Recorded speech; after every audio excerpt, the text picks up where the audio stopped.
So I'm just waking up. This is the fifth day of shelter in place, quarantine, whatever the fuck this shit is. It's, killing us all. I got like super anxious last night because I was reading articles again. Obviously, I'm a stickler for punishment. Don't come for me. That's what I sent for you. Leave me alone. So I was super anxious last night. I was reading articles, and apparently in Spain, they had to turn like an ice rink into a morgue just to hold all the fucking bodies and shit. And I was just like, what the fuck?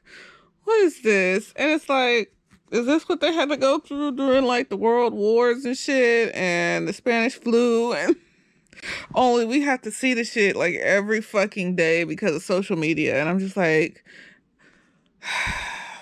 this is fucking horrible. So I was just like panicking and shit. And I was like, I don't know what to do. Motherfuckers out here talk about meditate. And I be telling my clients to meditate and journal and think about what you in control of and stuff. But it's like, that shit works if you can get it to work, if it works for you. For me, I just feel like out of control. And so what helped me the most was Jesus. I just like started praying and focusing on the Lamb of God. And then I turned on like some TD Jakes. Like turned on a playlist of TD Jakes and went to sleep to it. So that Jesus just marinate inside of me while I'm asleep. Because I just needed to focus on something that was greater than me. Because something that's greater than me is happening right now and I'm not in control of it. So if I focus on something that's greater than me, Jesus, then, it's not as scary. So it works for me. So, I've been like praying a lot and watching like preachers and stuff, mostly TD Jakes. I like him because he says things logically and they make sense.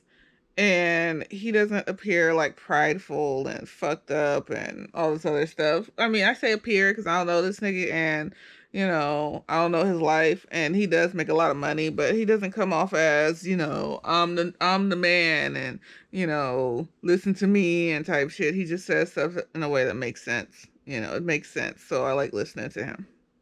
Like I said, once again, Jesus makes my heart sing. If he doesn't make your heart sing, that's not okay. There's no judgment here. It's just me talking about what I do to help me get through this shit. Because I need something greater than me right now. I need some,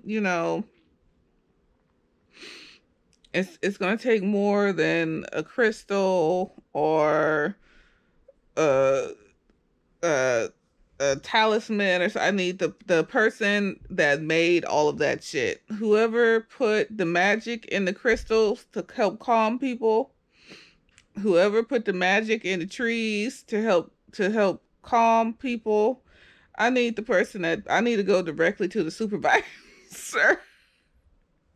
Because who is the supervisor of all of the other gods and the trees and the crystals and the tarot cards and shit like that? Who put the magic in the shit? I need to go to that person. So for me, that person is Jesus. He put the magic in the shit. So I'm just going to go directly to the supervisor of all of this. Be like, hey, supervisor, you see what's going on down here, right? Who put the saintliness in the saints? I need to talk to that person. Shit. And I do not have no qualms about it. I need the supervisor of all this shit. I need him now. I have some complaints and some concerns. So I need you to come and, do what you do and fix all this shit. So that's what I've been like. This shit was, I had even pulled out my favorite book. This is my favorite book. It's not the Bible, but it's Lamb by Christopher Moore. It's like a satirical kind of, made up history about Jesus's life. And it's so funny, but it just seems so realistic. It's like, this is this is really realistic. I could imagine that Jesus was like this as a toddler, showing off and killing lizards and shit, and then bringing them back to life for his brother and shit. Like that's in the book. It's like he killing lizards as a 6 year old and then bringing them back to life and shit, just cause to entertain his brother. And I was just like, you know what? This sounds like some shit that could actually be real. It's not like no fucked up shit. It's not like no like you know I'm greater than thou, or let's make fun of Jesus. It's like some shit that actually seems like it could happen. So I've read this book like so many times. So I pulled this back out, and it comforts me when I feel upset or overwhelmed, because I feel like, God, Jesus, you know, he's like, he's like us. He made us in his image, right? So why wouldn't he make our personalities and our emotion in his image too? So that means that he's basically us, with a bunch of powers and shit, trying to make the world a happy place. So, but he gave us free will, which basically means that we can get in trouble. We don't have to get in trouble for the shit that we do. So the angels, they have the ability to say no. They can say no, but there's consequences if they say no. Look at Satan. He said no, and got a bunch of other angels to say no, and they got kicked out of heaven. And God was like, "Fuck y'all niggas, shit, y'all ain't with the program." So they can say no, but there's consequences for us. We can say no and then come back and get another chance. So, you know, with free will, it kind of fucks us up because we keep doing the same stupid shit over and over again and stuff, because we keep getting more and more chances to do stupid shit over and over again. You know, God's not gonna put the hammer down and turn his back on us and be like, well, fuck y'all niggas too. That's basically what free will is. It's like whether or not God's gonna be here for us or turn his back on us if we do stupid shit. So, yeah. I feel like Jesus and God are just like regular ass people with powers. They just want the world to be a happier place, and then they can kind of see ahead the different paths that we might take and what will happen if we take those different paths. And they want us to they want to make sure that we go on the right path. And every time we don't go on the right path, he'd be like, "Y'all ain't going on the right fucking path, because I know where you're gonna go if you go on the right path. So go on the right path." And we don't a lot of times. So that's why it's comforting to me. If he was like really the all powerful God and everything like that, and was lording over us, and this whole different being from us, I wouldn't feel comfortable about God. I would be like, well, I have to like do all this extra shit to make you like me. No, he's just a regular ass person. You know, he just wants you to do what you're supposed to do. He just happens to love all of us and shit for being us, even when we fuck up and do stupid shit. And I'm just like, okay, you know what? I can dig that. I can. So yeah, I'm gonna get up. I have paperwork to do and take to the office. They want me to put it on my supervisor's desk. And I have clients to call, but I'm not as anxious anymore. Not as anxious as I was last night. Cause I almost started crying and shit. I won't say I have a panic attack. I don't really have panic attacks. I just get anxious, really, really anxious, and start overthinking shit, and then start getting really scared and shit. So that was horrible, but focusing on the Lord helped. So that's a good thing.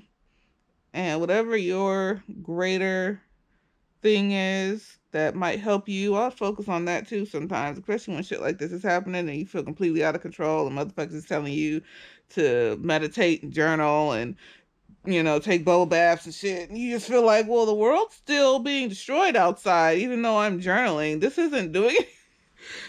Find your greater power. Whatever that is for you, shit. Even if you're an atheist and your greater power is yourself, that means that you can control the world around you. That's still like a greater power for people. So whatever your greater power is, reach out to that shit. Whether you a Hindu, a Wiccan, you know, whatever you are, seek your greater power. It really does help when everything is out of control and you feel like there's nothing you can do about it. At least you can like focus on entities and things that may be able to do something about it. Who knows? So yeah, that's what works for me right now, because I needed Jesus. I really did last night. I was just like, the world is being destroyed. We're all gonna die. There's dead bodies piled up in an ice rink in Spain. We're all gonna die. And so yeah, that shit was horrible, and I needed it so badly. So yes, God came through once again. So y'all, I just had the morning of mornings with making these phone calls to these parents. And I'm not going to go into detail, but I'm just going to say it was a lot. And, I feel like make sure you get out the house some way, somehow. Because, a lot of stuff can build up emotionally when you're stuck in the house, especially when you're stuck in the house with multiple children or even just one child. Make sure that you are taking walks, that you are making lists of things to do during the day, that you are all working together to limit the amount of cabin fever that may happen. Because, as a therapist making these phone calls to, I'll say it's not, this was the first, okay? But other people on my team have experienced some hiccups with these phone calls and these telehealth things that are just like these families are really going through it with being stuck in the house with their kids and stuck in whatever shelter that they can find with their children, and it's a lot. So I guess I would just say everybody stay safe. Everybody make sure that, you are making activity lists to do with your kids or with yourselves, and that you guys are getting out the house and taking a walk, even if it means just sitting at the park, because you can get cabin fever is real. And especially when you have mental health issues, they can be exacerbated by the isolation. So just make sure you all are taking care of yourselves, because this is a lot for somebody that doesn't have mental health issues that get in the way of their daily lives. So imagine if you have mental health issues that have already gotten in the way of your daily lives, and now you have to stay in the home with them, and they're exacerbated. Or you have mental health issues that you thought were under control, and then now you're in the home and it's like, no, they're not as under your control as you thought. Because it's a lot. It's a lot. It's a lot. The call I had today was a lot. So yeah, God bless everybody, because this thing is, causing a lot of issues for all of us. And I hope you all out there are staying safe, happy, healthy, and taking care of yourselves. And another thing, too, is give each other space. If you feel like you are overwhelmed by your partner or your child, even children need space, people need space. So making sure that you're giving each other, everybody in the house is getting the required space they need, even if that means that person needs to go sit in the bathroom for a minute and just calm themselves down before coming out to face the rest of the folks in the house and the rest of the family. Because yeah, respect the fact that this is difficult, not just for adults, but it's also difficult for children, and children need the space. Because it was a lot. It was a lot. And you could feel that the tension that permeates the home life, with some of these phone calls. And it's like, I feel like I just wish this shit would end, because people shouldn't have to be going through stuff like this. It's not, this is just if your life is already difficult, this is just making it even more difficult. So I'm sorry we have to experience this. So one positive I would like to add is I seem to have at least one fan. They've been commenting on my post. Their handle is their screen name is Blue Phoenix 8. So thank you for being a fan.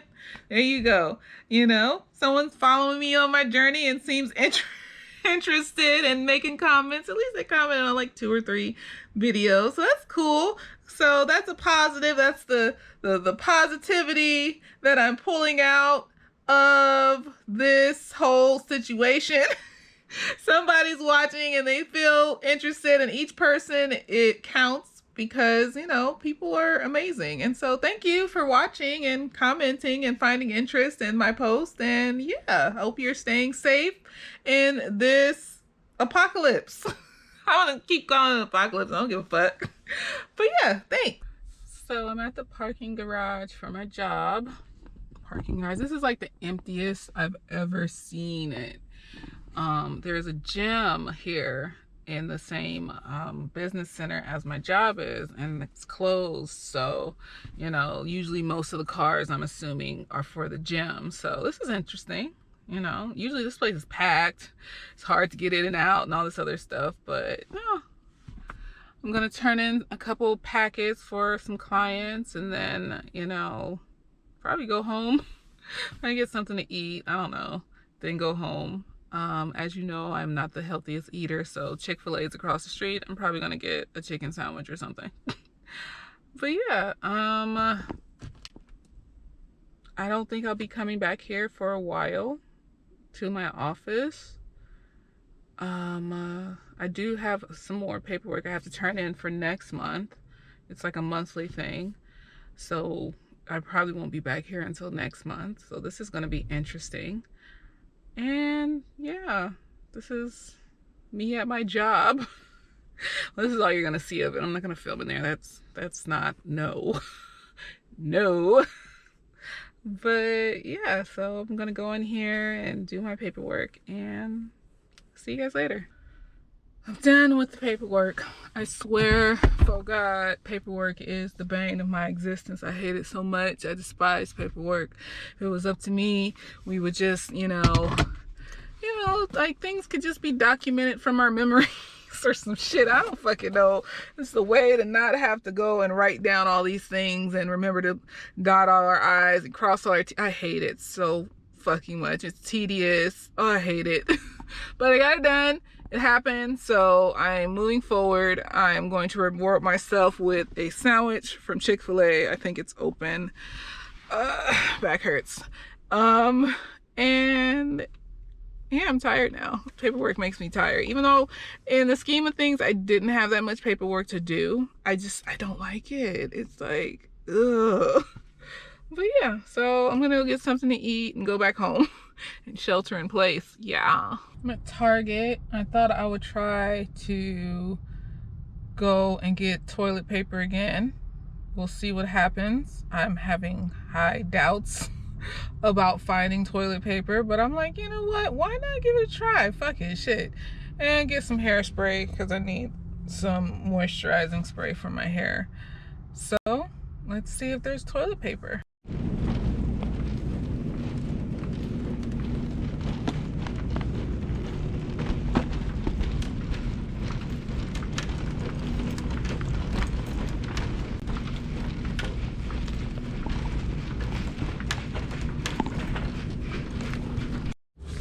Got some stuff from Target, some more food things, items and such and whatnot and whatever.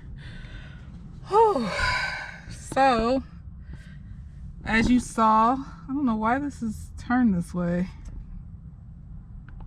Whatever. So as you saw, there is no tissue, toilet paper, whatever y'all call it, in Target still. Even with the signs that say one person, one tissue per person, one toilet tissue per person. Put some hand sanitizer on because I touched a bunch of shit. You just forget to do this type of shit, you know? This is the new world where you have to remember to do this type of shit. So there's no toilet tissue yet at Target. I haven't found any anywhere. It's just not happening. I mean, I still have enough stuff to wipe my ass with, but it's just irritating. Literally, because the face tissues I got, they're the kind with lotion and Vicks in them. And you can smell the Vicks when you stand by the box. And I'm just like, oh, shit. This stuff here is, that might irritate my stuff. So I've been gentle with using them because I don't know what's gonna happen. If I like, you know, I'm like, that's yeast infection nation there. So things happen so far. I haven't gotten irritated so far. So we'll see as things go along with all of this stuff. Turn the air conditioning on because I'm a sweaty mess.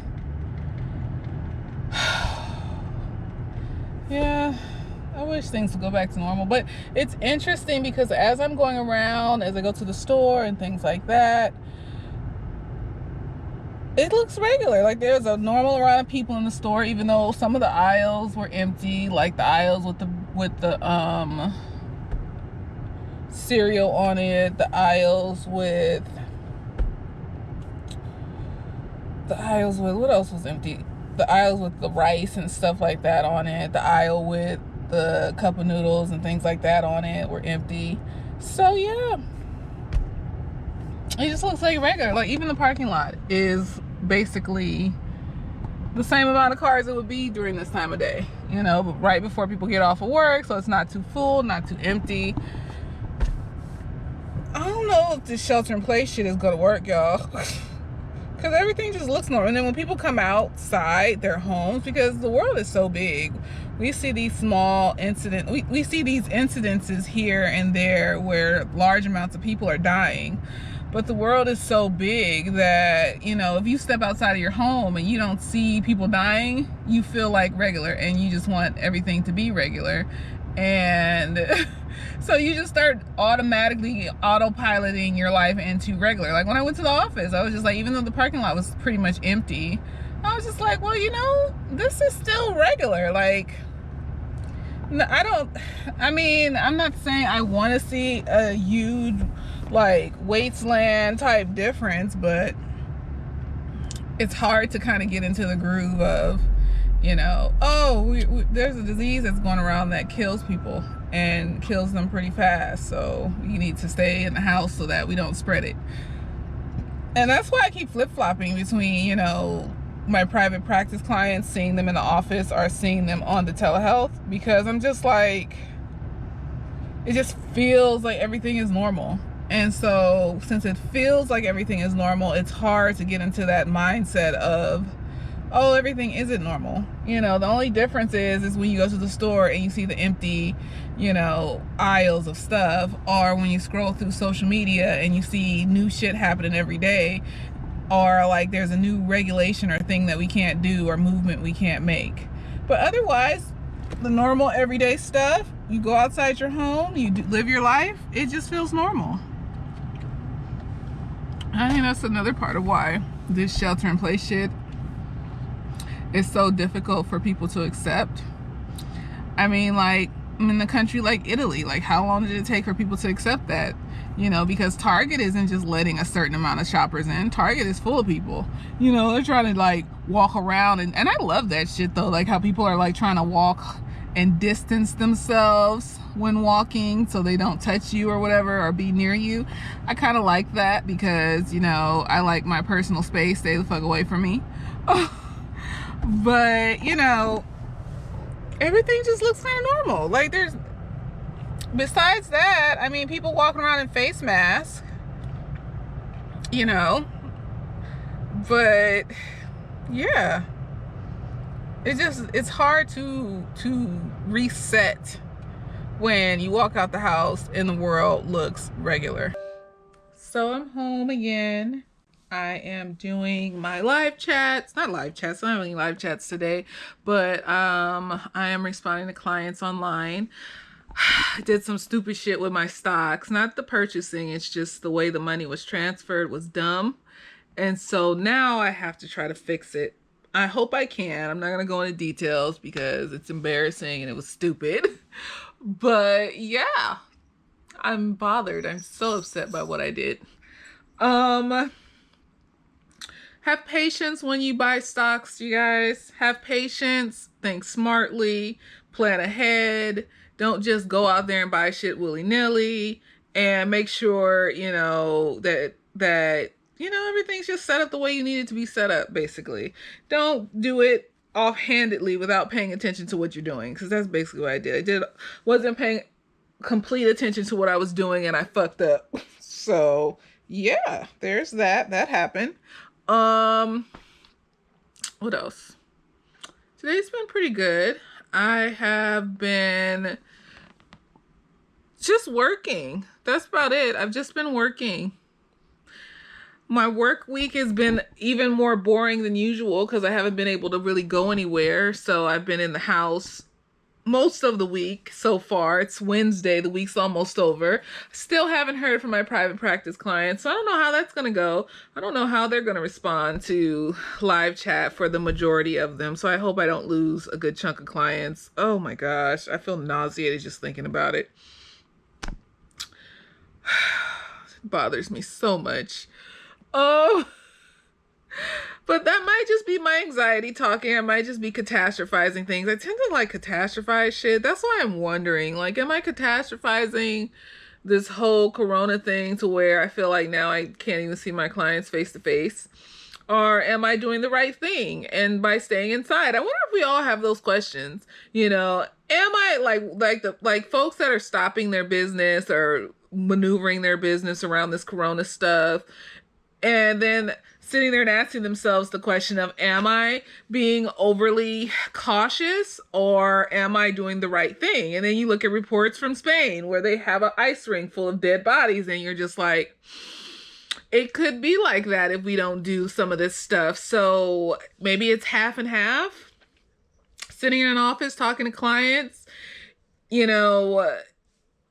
that could be spreading disease. I don't know. People are asymptomatic. I could be asymptomatic. I could have it right now and not even know because, they tell you not to go get tested unless you have a fever or whatever. So I don't know. I don't fucking know. I'm just like, I don't want to change up my business practices for this shit. I really don't. I don't want to do that because that affects me but at least, you know what? At least I still have work. My job is essential. So, gratitude, because I'm sitting here complaining, but at the end of the day, I still have the shit that I need to have. So am I being a whole ass bitch by complaining? Maybe so. Maybe I don't know. It's because it's not like the feelings are gonna go away. It's not like this shit's not gonna bother me. So what do you expect from us? Like, what are the people that are on Instagram telling us to shelter in place? What do they expect from us regular degular ass motherfucking people? Those celebrities and shit like that can shelter in place in a mansion, and I'm in a 1-bedroom apartment, trying to make my rent and pay my other bills that I have to pay. So, or like somebody that's homeless, or like somebody that's in a fucking studio apartment with like a bunch of other people that live there and stuff. It's like, what do you expect from regular people? What do you expect from people that are in poverty? Like, what do you expect us to do? Like, not feel anything about this shit? Our lives have just stopped and we're trying to figure out how to maintain until this shit is over. And then we're basically being shamed because we want to go outside and we want to continue our lives and our businesses and stuff like that. And it's like, I'm trying. I told my clients I will do telehealth and I haven't heard back from them. So you know what? I'm gonna do my usual and confirm on Friday. I usually confirm the day before I see them and see who responds. Because I don't know if someone's gonna respond. I'm just like, I could just be catastrophizing. This is my anxiety, and I'm overthinking things.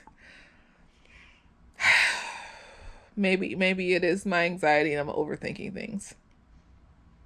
I don't know. We'll see what happens on Saturday. You might get a happy video of me like, oh, I just saw all my clients. None of them canceled. Or you might get a sad video of me like, oh, I only saw like one client. Most of them didn't respond. I'm bothered.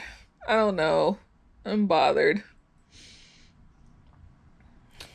I don't want to lose my clients. I like my clients. I like the things that we were working on. But if they want to cancel because of things and this stuff and whatever, I mean, it makes sense. It's understandable. So, oh, it hurts my feelings. It shouldn't though. Like it shouldn't. It shouldn't. I'll be okay. Strong, strong black woman. Still have feelings though. So there you go.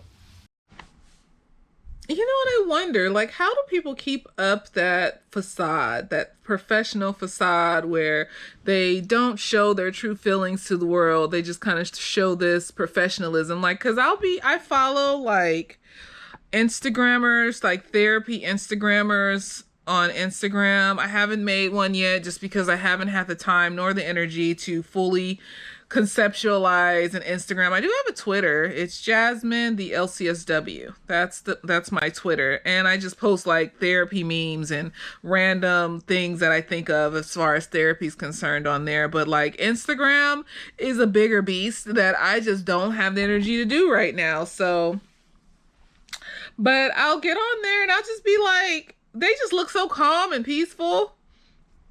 How do they keep that facade up? Like, I'm sure that they're anxious too. Like these therapists that are like on Instagram and these other therapists that are on YouTube and things like that. I'm sure they're exhausted and overwhelmed and it's a lot for them. And they're just on there all zen like, oh, I think we all should do a breathing exercise since we're going through so much, to just help us all be calm. And I'm just like, bitch, what? I'd be like, you're not that calm. You're fucking lying. You're not that calm. You're not that okay. You're not that put together. Stop it. You're lying. I mean, and maybe I should get myself together a little bit more. Maybe this does scare people, but it's real. I can't pretend. I cannot. I'm not pretending that I'm not bothered. Okay, I try to do breathing exercise. No, I don't. I'm not even gonna fucking lie. I don't do the breathing. I don't have the patience for breathing exercises. I've tried the meditations and things like that. I end up falling asleep. So if I want to fall asleep, I'll do a meditation or I put one on at nighttime when I'm sleeping, like one of those 8 to 10 hour ones that go all night. And then I'll just go to sleep to them and wake up pretty refreshed. But otherwise, during the day, I just try to stay mindful, try to stay present, try to stay focused on the here and now and what's in my control. And it works for the most part until like I decide to get back on social media and start scrolling through shit, or I see a news report or something like that. And I'm just like, how are people so fucking calm? Like, I guess you're supposed to be the example or whatever because you're in a professional field that is, supposed to help other people, but it's like, I'm not going to put myself on that pedestal like that and say that I'm just this, oh, I'm a therapist, so obviously you all have to look up to me. Not saying that other therapists feel that way either, but it's just I marvel at their calmness, I marvel at their calmness that they can portray the professionalism. I'm just like, I can't pretend like that. I can't pretend I'm fine. I just can't. Like, I feel like I'm telling a big ass lie if I got on here and was like, oh yeah, so here's a mindfulness technique to do to help you get through those moments when you just saw on the news that there's an ice rink full of dead bodies in Spain.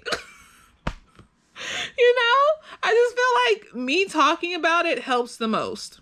Just talking about it and catastrophizing it out loud to a camera helps the most to the world, basically, to whoever watches my YouTube videos, because that has been helping the most, just embracing the fact that I'm overwhelmed and it's a lot, and being able to talk. Like, when I have moments where I'm overwhelmed and I get on here and I talk about it, after I turn the camera off, I feel so much better. I'm just like, okay, I got this off my chest. Now I can go into the world and do things and help people. And maybe that's it. Maybe that's the coping skill that I'm going to feed to the masses right now. That's what helps me. Now, breathing and meditating and bubble baths and reading a good book and talking to friends, but that's talking too. So, that goes with what I'm saying. So all the other things besides talking, helps you the most, then, do what helps you the most. Do what works for you the most, because, it's about being real with yourself, and as long as it's not something that is harmful to you or harmful to anybody else, as long as it's not something that's addictive and interrupts your life on a regular basis, then go ahead and have multiple things that you do. So this isn't the only thing that I do. Like, I'll binge watch a good show if I feel overwhelmed, or, I will read. Like I said, I was reading Lamb. I was reading Lamb, and I love to read. Like, I have a whole bookshelf of books because I love to read. So, I have multiple things, but this has been helping the most for right now. So I've been leaning into this, and God, obviously, leaning into this and God, because, right now I need the thing that's going to help the most. And I need to lean into those things a little bit more. So this has been helping. Just being real, being online, and saying how I feel, especially when I get upset or overwhelmed. And yeah, I mean, what's wrong with that? I don't think there's anything wrong with that. So this is my last little bit for the evening. I'm eating me a piece of Lunchable. It's like my, secret. Is it a secret? It's like I don't know. I love pizza Lunchables. Ever since I was a little kid, I love them. And anything that I overly ate, my mom would stop buying for me.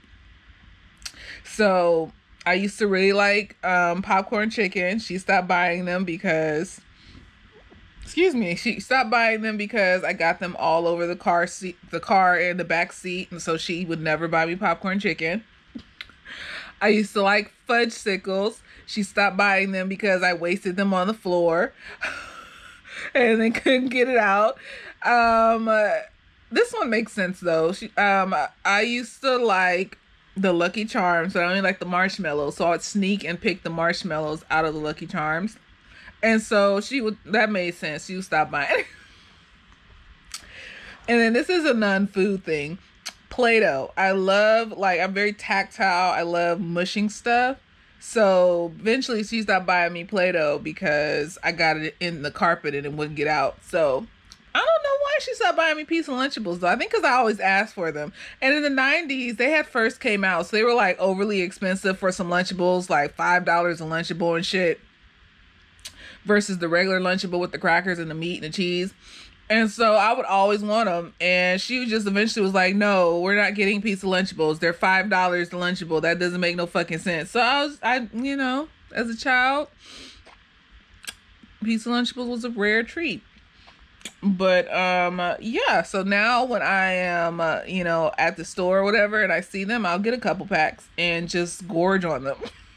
And it's horrible, and they're bad for you, and they're high in fat and sugar and all the bad things, but you know what? It's nostalgic and it makes me feel good. So sometimes you just got to do what makes you feel good, as long as you're not addicted to it. Like, I can't eat pizza Lunchables all the time because it starts to taste nasty. All the processed stuff in it just starts to taste gross. So yeah. But I haven't had them in a couple months, so I was like, I'm gonna give me a piece of well, I got like 3 of them. I got 3 pizza Lunchables, so I'll probably eat them over the course of the next few days or something. So yeah, I was watching social media again today. Here comes my I feel like it's a nightly report. And they were talking about the Spanish flu and how it killed like 4 million people or some shit. Now, I'm not saying this is like the Spanish flu, but that video scared the shit out of me. Once again, I've been scared the shit out of. And it was a lot just to kind of see how devastating that shit was. I mean, we have better technology than they had. Like, their microscopes weren't even strong enough to see the flu virus. So, we didn't have microscopes strong enough to see the flu virus until 1938, apparently. And that's when, like, a year later, a vaccine was made or something along those lines. I'm probably wrong with a date or something, but basically it took a long ass time before we can actually see the virus through a microscope. And, it was just killing people. And so that's where this shelter in place and stay the fuck out of social situations came from. And it worked.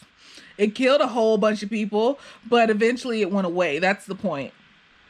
that eventually it went away. It didn't stay, and and we don't have motherfuckers dropping like flies from the flu virus. Well, I mean, not in a epidemic type of way, pandemic, whatever type of way like it was back then. So, yeah. So hopefully, since we have better technology today, we can make that shit happen where it disappears and stuff. Oh, and I never talked about how the show on Netflix, Freud, about Sigmund Freud. So I watched one episode, then I got kind of bored because after a while, like old timey Victorian type stuff gets me bored after a while. Like, I like to watch it, but at the same time, it's just like, it's a bunch of rich old timey white folks living in mansions and shit. And then they have drama, and it's like, okay, well, this is interesting for the first hour, and now I'm bored. But anyways, so basically, it was really interesting though. The first episode, he was a whole crackhead. Like, he was in there just downing cocaine, talking about, I need my cocaine, I was just like, whoa. And nobody like believed in his like dream of being a hypnotist and studying the mind and psychology, and he would like make up these hoaxes about with